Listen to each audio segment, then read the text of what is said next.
E hoje nós temos um novo tema que se chama Coragem para ser Imperfeito. E para a gente entrar nesse tema, deixa eu convidar você para você pensar em 3 situações comigo. Se coloque, por favor, nessas situações comigo. Imagina que você está em um dia normal, quando de repente o seu marido, a sua esposa, namorado ou namorada, vira para você e diz assim: querido, precisamos conversar. Nesse momento começa a dar um frio na barriga, né? E aí imagina comigo que ele ou ela falam com uma voz muito tranquila, muito calma: você precisa melhorar em algumas coisas. Tem uma coisa aqui que eu quero que você mude. Me diga aqui uma coisa. Como você vai lidar com essa situação? Você vai pensar de uma maneira muito madura: bom, realmente, eu sou uma pessoa imperfeita. A maioria das minhas imperfeições eu não consigo reparar. Que bom que o meu companheiro, minha companheira está ajudando o meu crescimento. Ou você vai pensar rapidamente numa justificativa por aquilo que você fez.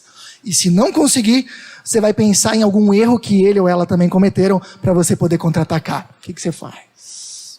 Não precisa responder, fica bem tranquilo. Só pensa. Que bom que não precisa, né? Pensa agora numa segunda situação comigo, por favor. Imagina que na sua empresa, seu chefe lhe chama para uma reunião de avaliação.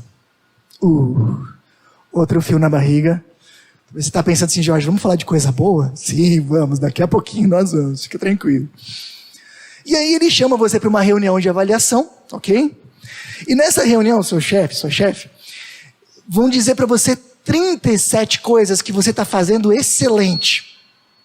E uma coisa que é, digamos assim, uma oportunidade de crescimento, uma coisa que você precisa melhorar. Você sai dessa reunião com um sentimento alegre e leve por todas as coisas boas que você acertou? Ou você sai com um sentimento pesado, pensando: como eu deixei essa uma escapar? Pensa um pouquinho. Ok, terceira e última situação. Você se deita, final de um dia cheio. Já aconteceu com você de, apesar de o dia ter sido cheio, você ter feito um monte de coisa, você se sentir que deveria ter feito mais? Já aconteceu isso? Talvez até foi um dia bem produtivo, que você correu, fez um monte de coisa, e você deita na cama e pensa: deveria ter dado mais atenção para as crianças, não consegui. Deveria ter falado um pouco mais e conversado um pouco mais com o meu marido, minha esposa, com o meu cônjuge, não consegui. Eu deveria ter dado mais atenção para o meu trabalho, o cronograma atrasou agora. Por quê? Apesar de fazer muito, a gente sente que a gente faz pouco. Por que a gente tem tanta dificuldade em reconhecer erros, ou mesmo processar os erros que a gente percebe? Sabe, essas 3 situações, elas mostram uma realidade muito comum. Nós temos dificuldade de ver nossas imperfeições com naturalidade e leveza. Todos nós sabemos que somos imperfeitos. Ninguém aqui levantaria a mão e diria: não, eu sou perfeito. Ninguém aqui, todos nós sabemos que somos imperfeitos. E a gente fala isso com naturalidade: eu sou imperfeito. Mas quando a gente tem que encarar as nossas imperfeições, ou quando alguém mostra elas, a gente fica profundamente incomodado. A gente não consegue reagir e viver com a mesma leveza. Bom, até então, quando eu comecei a estudar esse tema algumas semanas atrás, eu confesso para vocês que essa parte até aqui, ela não foi uma grande novidade para mim. Sempre me chamou a atenção, e eu já vi outras vezes, já havia reparado outras vezes, que nós temos dificuldade de lidar com as nossas imperfeições. Mas o que foi novo para mim, e o que me encorajou a trazer esse tema, eu não tinha ideia da dimensão do estrago que isso causa. A nossa dificuldade em lidar com as nossas imperfeições e com os nossos erros prejudica a nossa vida mais do que nós imaginamos.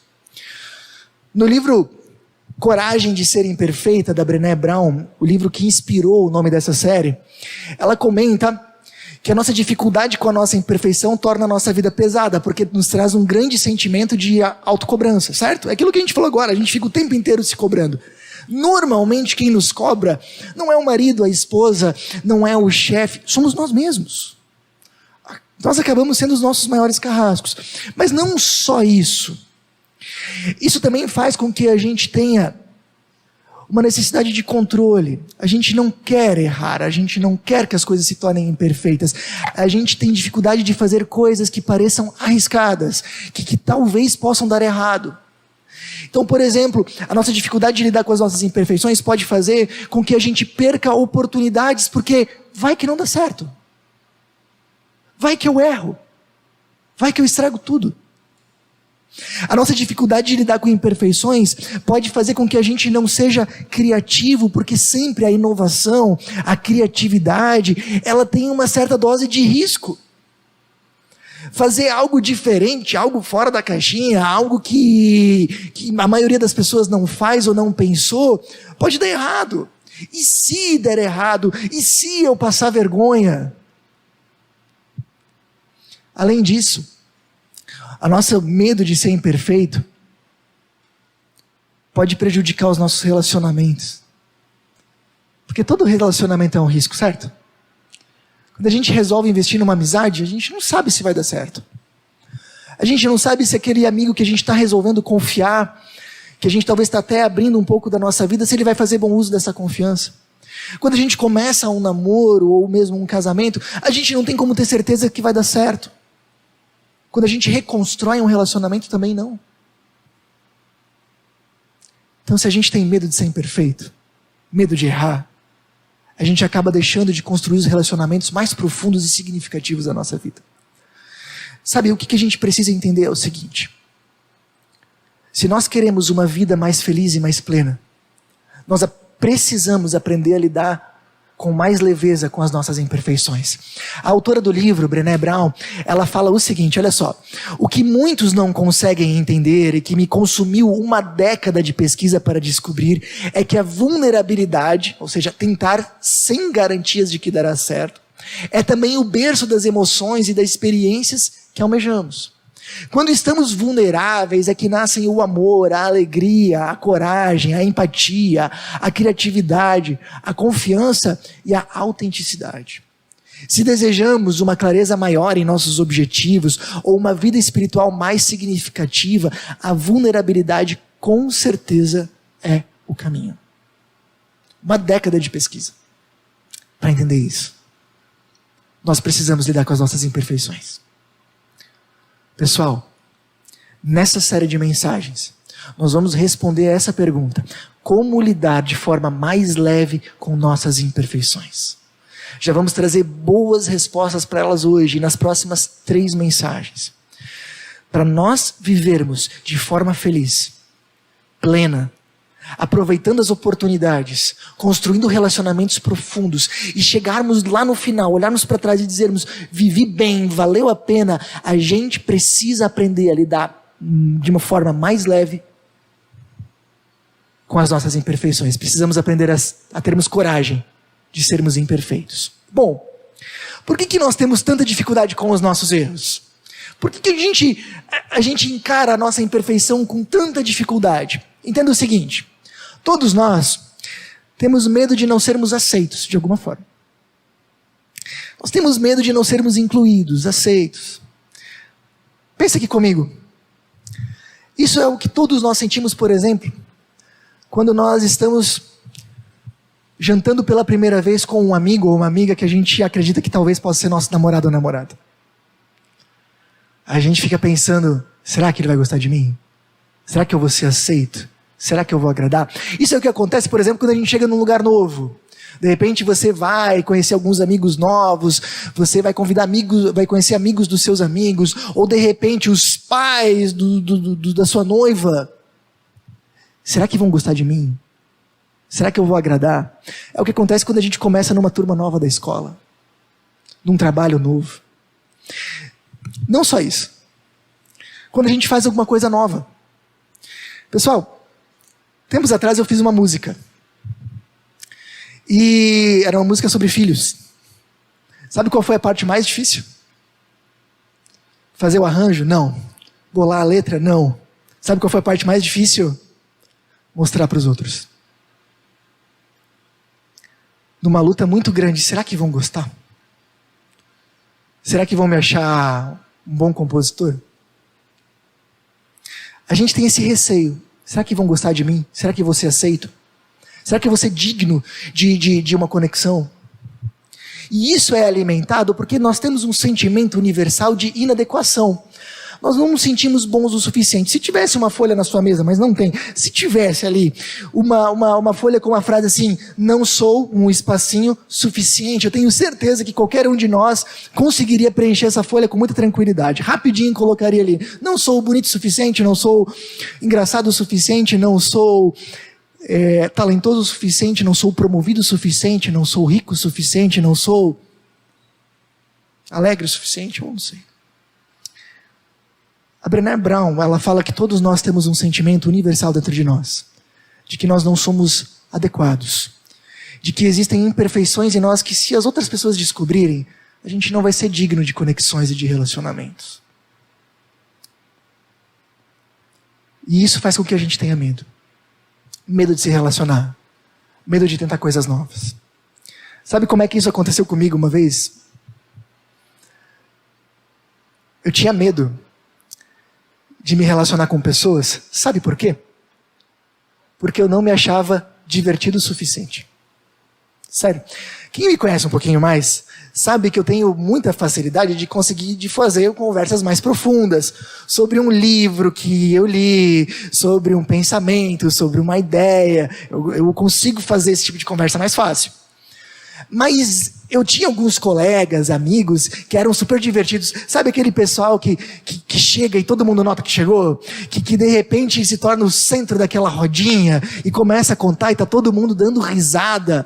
E você pode contar a mesmíssima piada, mas ninguém ri. Eu queria ser como essas pessoas, divertidas, e eu sabia que eu não era. E eu de verdade, eu pensava, será que as pessoas vão gostar de mim? Porque eu sou sério demais. Eu não sou engraçado o suficiente. Talvez você pode ter uma luta como essa, outra diferente, mas o que eu quero que você entenda é o seguinte: nós temos sentimentos de inadequação que fazem com que a gente tenha medo de não ser aceito, que faz com que a gente não queira se arriscar, porque é fácil ficar onde a gente está, que faz com que a gente não faça nada diferente, não inove e também não construa relacionamentos profundos. Só que olha só, a nossa autoestima ela é construída quando a gente faz coisas diferentes. E quando nós recebemos afeto dos relacionamentos que a gente constrói. Então o problema é que quando a gente acaba não fazendo nada diferente, também não construindo amizades profundas, como a gente se sente? Inadequado. E isso vira um ciclo. Menos eu faço, mais inadequado eu me sinto, mais inseguro eu fico, menos eu arrisco, e assim continuamos. Certo?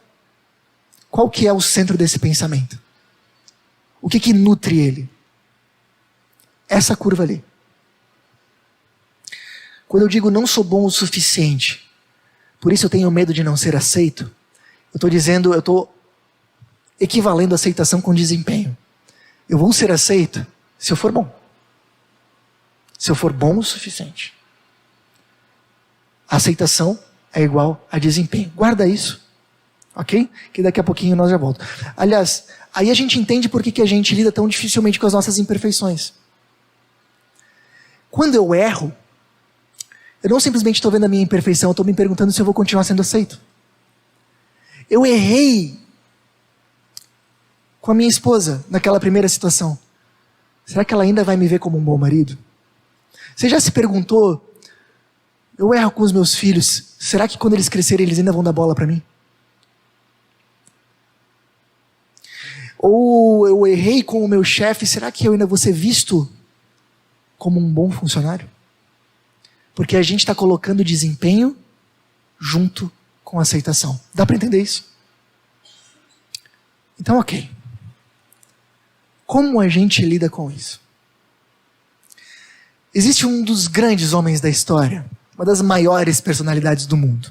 Já falamos dele algumas vezes aqui. Paulo, o apóstolo Paulo.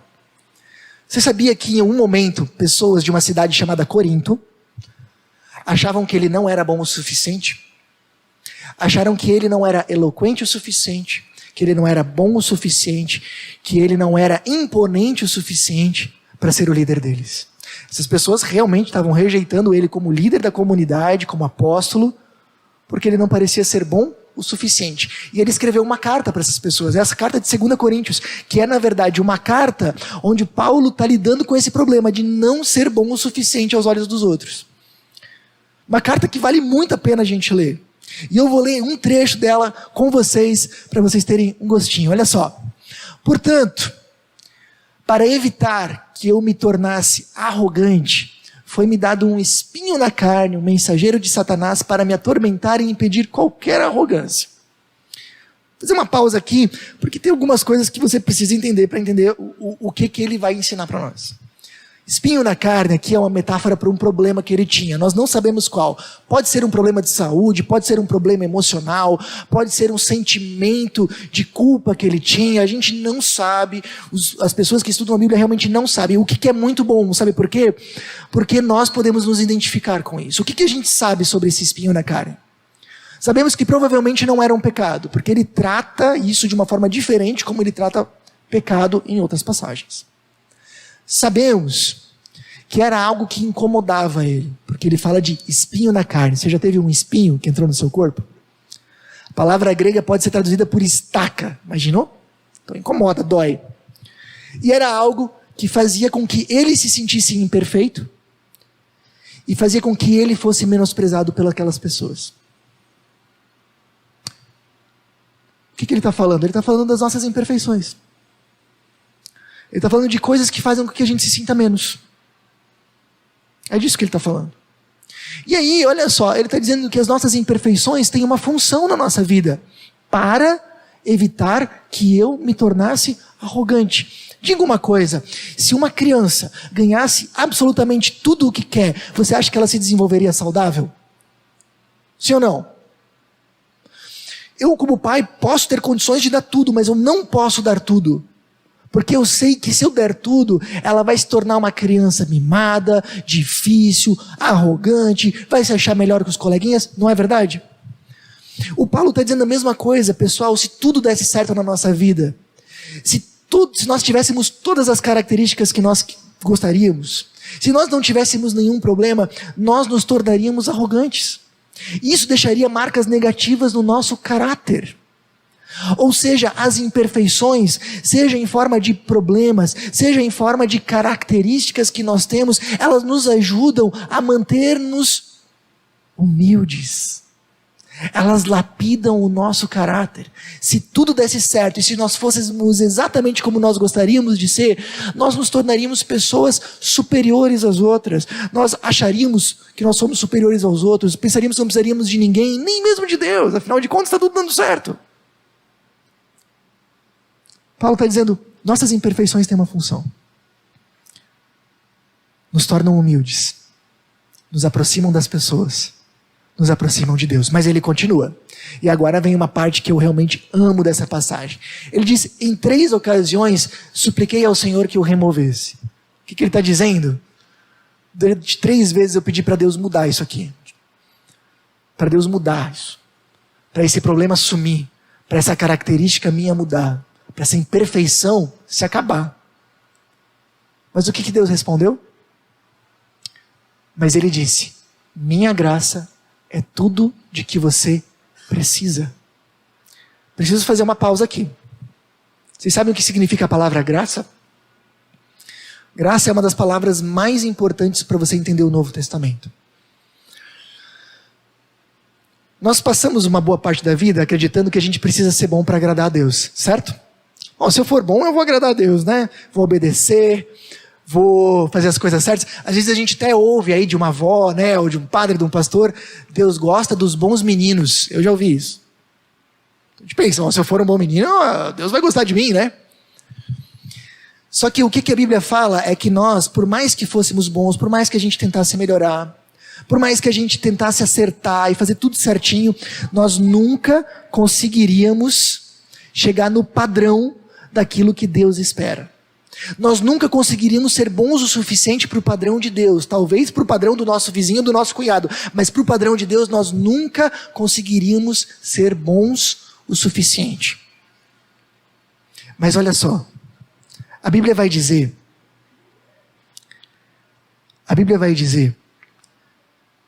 que Deus mesmo assim continua nos amando apesar da nossa imperfeição. Apesar de nós não sermos bons o suficiente.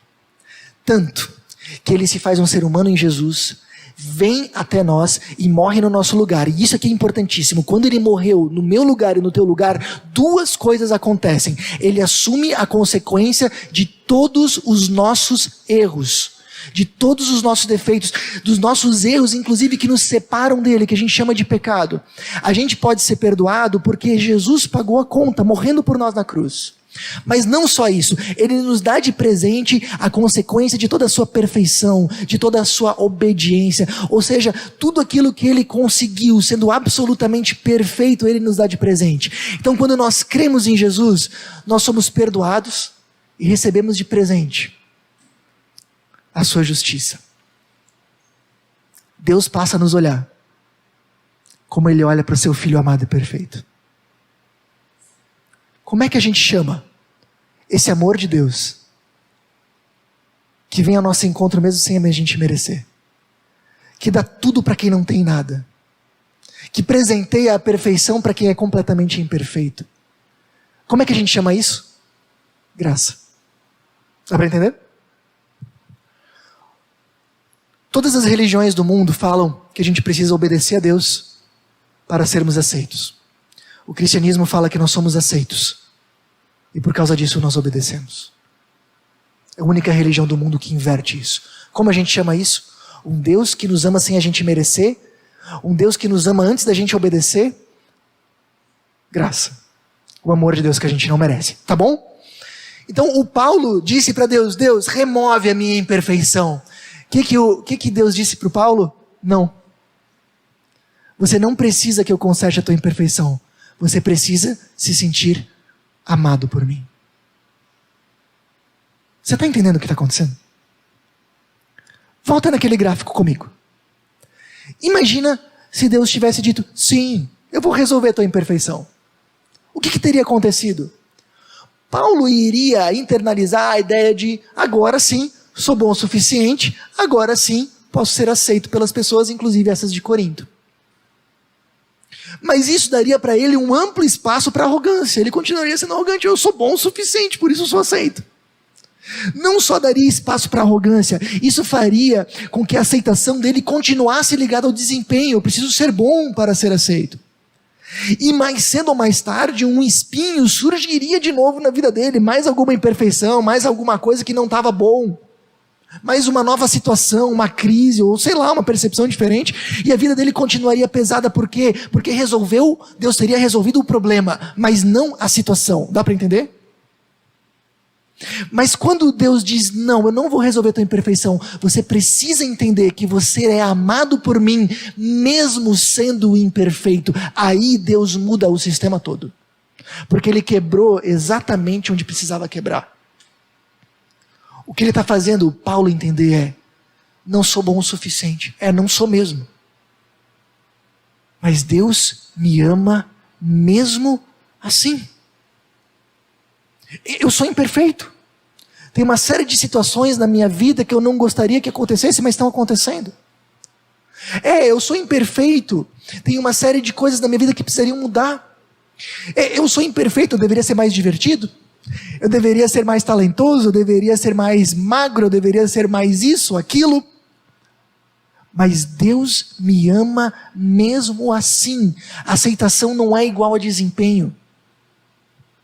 Minha graça te basta significa isso. Você não precisa ser perfeito para ser amado por Deus. O que você precisa não é ser perfeito. O que você precisa é saber que você é amado apesar de ser imperfeito. Bom, isso sim deixa a nossa vida mais leve.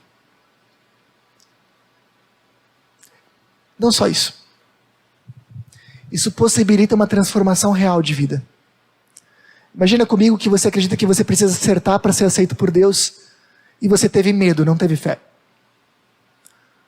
Você vai ficar com muita dificuldade de admitir isso para Deus, de dizer, Deus, eu tive medo. Não, você vai dizer, Deus, eu tive medo, mas tem que ver também, né, que estava acontecendo isso, mas eu sou uma pessoa de fé. Agora, se você entende que Deus te aceita, apesar dos teus erros, você vai com tranquilidade poder dizer, é verdade, Deus, eu tive medo. E bem da verdade, eu sou corajoso, eu sou medroso muitas vezes. Não sei por quê, porque eu deveria confiar em Ti. Mas me ajuda a ser diferente. Entende? Entender que você é amado, apesar das suas imperfeições, é justamente o que abre a porta para a transformação. Não só isso. Deus não só muda o relacionamento com Ele e diz, você está vivendo o relacionamento comigo de forma errada. Ele te ajuda a levar isso para os teus relacionamentos. Você pode fazer da graça a base da tua família. Aqui na igreja você pode construir relacionamentos que funcionam com essa mesma lógica. Eu não sou aceito. Aliás, eu não sou perfeito, mas sou aceito. Aqui vão ter pessoas, ou deveriam, nós queremos ser essas pessoas, que vão dizer para você, é verdade, você não é engraçado. Mas você é amado do mesmo jeito. É verdade. Você está cheio de falhas, erros, arranhões, mas nós te amamos do mesmo jeito. É isso que é uma comunidade cristã. Imagina isso agora na nossa família também. Essa semana a Susan e eu tivemos uma conversa muito boa. A gente conversou um com o outro sobre as nossas imperfeições. Nada relacionado diretamente ao casamento. Sabe aqueles pensamentos ruins que a gente tem? Se comparando com os outros? Aqueles pensamentos que deixam a gente mal, que a gente tem vergonha de ter eles, sabe? A gente conversou um com o outro sobre isso. Se eu já pensei isso, me sinto mal por isso. E eu também, eu já pensei isso e aquilo, me sinto mal por isso. Sabe como a gente saiu daquela conversa? Leve. Sabe por quê?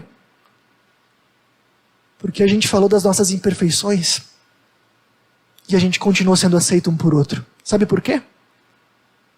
Porque a base do relacionamento não é o desempenho. É a graça. O que Deus está dizendo é que quando você regular o relacionamento com Ele e entender que o relacionamento com Ele é baseado na graça, você vai começar a regular todos os outros relacionamentos. Você vai ser convidado a construir amizades numa comunidade cristã que vão pensar do mesmo jeito. E cada vez mais você vai se sentir aceito, apesar das tuas imperfeições. Sabe como tua vida vai ficar? Leve. Leve. E corajosa. Paulo termina, estamos indo para o finalzinho. Paulo termina essa passagem dizendo o seguinte: meu poder opera melhor na fraqueza. Portanto, agora fico feliz de me orgulhar de minhas fraquezas, para que o poder de Deus opere por meu intermédio. Por isso, aceito com prazer fraquezas e insultos, privações, perseguições e aflições que sofro por Cristo. Pois quando sou fraco, então é que sou forte. Nunca vi alguém abraçar com tanta leveza as suas imperfeições. Ele diz que ele se orgulha das suas fraquezas. Não tem problema. Por quê? Porque ele diz, as minhas fraquezas fazem com que eu experimente o poder de Deus. Fazem com que eu desista de resolver as coisas do meu jeito. Faz com que eu dobre os joelhos e descubra como Deus é bom e forte, como Ele me guia. Bem da verdade, se tudo desse certo na nossa vida, a gente iria orar bem menos, não é verdade? As minhas fraquezas me aproximam de Deus e me fazem conhecer o poder dEle, que é muito maior do que eu. Não só isso. Quando o Paulo está falando ali das imperfeições, ele está falando que elas não só ajudam a conhecer o poder de Deus, mas também ajudam a conhecer o amor de Deus. Olha só, se eu começo a olhar para as minhas imperfeições e eu sei que Deus me ama mesmo assim, eu começo a pensar o quanto esse amor é grande, entende? Agora, quando nós olhamos para as nossas imperfeições, nós não vemos mais como nós somos pequenos, nós começamos a ver como o amor de Deus é grande. Apesar de tudo, Deus me ama. E aí, muda tudo. Eu não sou bom o suficiente, mas sou aceito mesmo assim em Jesus. Então eu posso me arriscar. Eu não tenho mais o medo da rejeição. Posso inovar, fazer coisas novas. Posso construir conexões. E se eu for rejeitado, sou aceito por Deus. E aí quando Paulo fala, quando sou fraco é que sou forte, isso faz todo sentido. Quando sou fraco, ou seja, eu vejo minhas imperfeições, mas vejo que sou amado, eu me torno forte, me torno mais seguro, mais confiante, mais ousado, para construir relacionamentos e fazer aquilo que eu acho que preciso fazer. Ou fazer aquilo que eu acredito que Deus quer que eu faça. Pois quando sou fraco, não sou bom o suficiente, mas sou aceito mesmo assim em Jesus, então é que sou forte, inovo, construo conexões e me arrisco. Nas próximas 2 semanas, a gente vai aprofundar isso. A gente vai aprofundar como a vida com Deus pode fazer com que a gente se torne mais ousado. Semana que vem. E na semana que vem nós vamos ver como o amor de Deus faz com que a gente construa conexões mais profundas, tá bom? Mas por hora, eu queria que você avaliasse. Você tem sido rigoroso demais com você mesmo? Aliás, a lógica preciso acertar para me sentir digno de amor, para me sentir aceito, está presente na sua vida de alguma forma? Preciso acertar para me sentir aceito. Eu queria convidar você a tomar 2 decisões. Decida confiar que você é aceito e amado por Deus. Não pela sua perfeição, mas pela perfeição de Jesus. Pela graça. Então decida também deixar que o amor de Deus te torne mais corajoso a arriscar e amar. Decida realmente pensar nisso. Deus me ama, apesar das minhas imperfeições. Tenho medo do quê? Tenho medo do quê? E se eu investir num relacionamento e não dar certo, o amor de Deus vai estar lá. E se eu tentar algo novo e eu passar vergonha, o amor de Deus vai estar lá. E se alguém dizer, como disseram para Paulo, que ele não é bom o suficiente, eu não sou mesmo. Mas eu sou amado por Deus da mesma forma. Decida fazer da graça a base da tua vida. E viva de forma mais leve e corajosa. Para encerrar, eu queria ler uma oração de um autor chamado Brennan Manning. Senhor Jesus, dá-nos a graça de admitir que somos maltrapilhos, de abraçar nossa condição de alquebrados, de celebrar tua misericórdia quando estivermos em nosso momento de maior fraqueza, de depender da tua misericórdia, não importa o que façamos. Querido Jesus, concede que deixemos de nos exibir e tentar receber atenções, que deixemos dissiparem as desonestidades de nossa vida, que aceitemos nossas limitações, que nos apeguemos ao Evangelho da graça e nos deleitemos no teu amor. Amém. Essa é a minha oração. Eu gostaria que fosse também a sua.